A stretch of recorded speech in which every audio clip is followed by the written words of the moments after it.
behandling af ilium. Vi kan lave generel mobilisering her. Jeg fikserer med den her hånd sacrum, og den anden der bevæger ilium. Så jeg stille og roligt mobiliserer her. Jeg kan, hvis ilium står ansøvret, kan jeg lave en Chicago.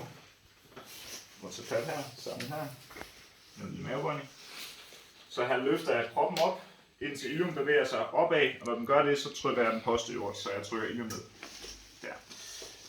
Jeg kan også gøre det som et lægtop, så hvis den står ansøvret, og jeg gerne vil have den posteriort, så får jeg haseren til at trække bækkenet posteriort, laver jeg træk derfra. Hvis den står posteriort, ikke kan komme ansøvret, så lader jeg rectus femoris lave et træk mod ansøvret derfra. Det er præhensinger til ilium. Vi kan lave mange flere der. Sacrum. Prøv at lægge på maven.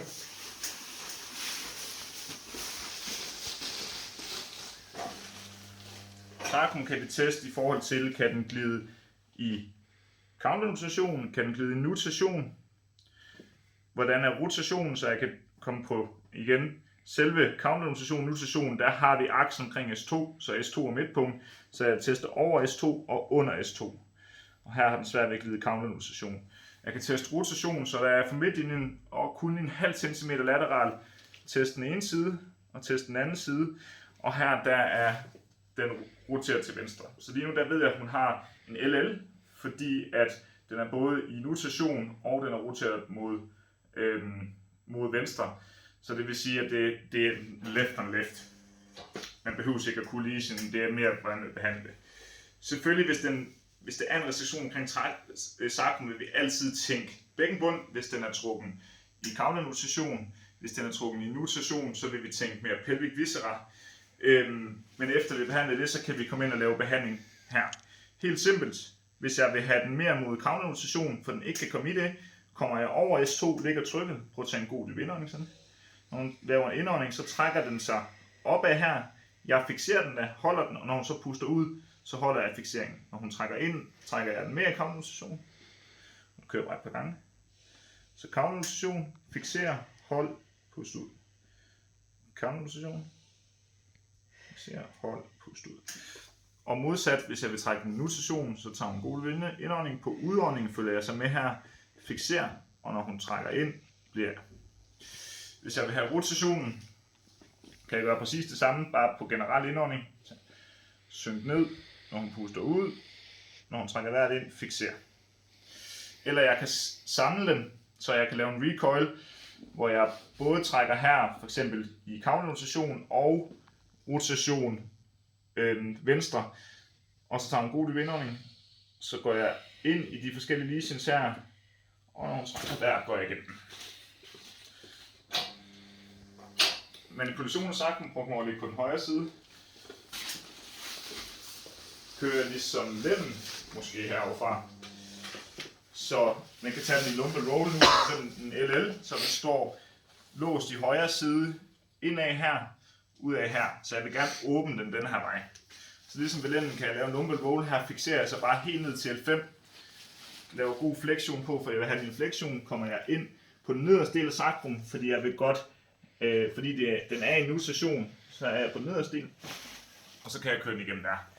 Hvis det nu var i det modsatte, hvor der sad en restriktion for oven, den har svært ved at komme i nutation, så vil jeg gå over S2 og lave manipulation ind mod nutation. Den er vej. Godt. Og kommer det på ryggen. Udover nerverne, som vi har taget, så kan vi gå videre til at lave noget omkring f.eks. selve hoften. Så her kan jeg gå ind og lave traktion og mobilisering her, stille og roligt. Jeg kan lave MET i den retning, jeg ikke kan komme i, så f.eks. her er det inderrotation, prøv at trykke indad og slip, ligesom PNF-stræk og slip. Og så videre kan jeg øge mobiliteten. Jeg vil altid tænke visceral, segmental og bækkenet først, før jeg tænker de baner. Knæet. Ja. Vi kan selvfølgelig igen lave stræk af musklen, efter vi har behandlet nerve, visceral, segmental. Så kan vi tænke, okay, var det rectus, så kan vi lave stræk af den. Var det adduktorerne, der trækker tibia indad, så kan vi lave stræk af den, og så videre. Ellers, hvis jeg er efterfølgende vil behandle tibia, så kan jeg teste tibia i rotation, ud af rotation, ind af rotation, anterior glid, superior glid. Alle de her bevægelser skal tibia kunne for at kunne have en normal bevægelse. Så vi tænker altid kun flektion og ekstension, men for en flektion skal fungere, skal tibia også kunne glide anterior, for ellers kan det ikke åbne op. Behandling af dem, jamen jeg kan lave MVT, så hvis den nu står roteret indad, så kan jeg trække tibia ud af, så kan jeg sige, prøv at trykke indad med foden, den der vej. Yes, og slip, og så kan jeg trække tibia ud af. Eller jeg kan gå ind i restriktionen, manipulere ind i den restriktion, der er. Jeg kan tage fibula herfra også. Hvis det ikke kan åbne, prøver man at ligge på maven.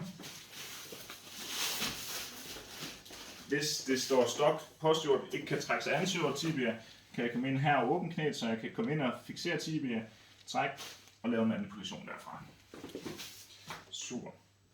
Det tror jeg, vi tager der.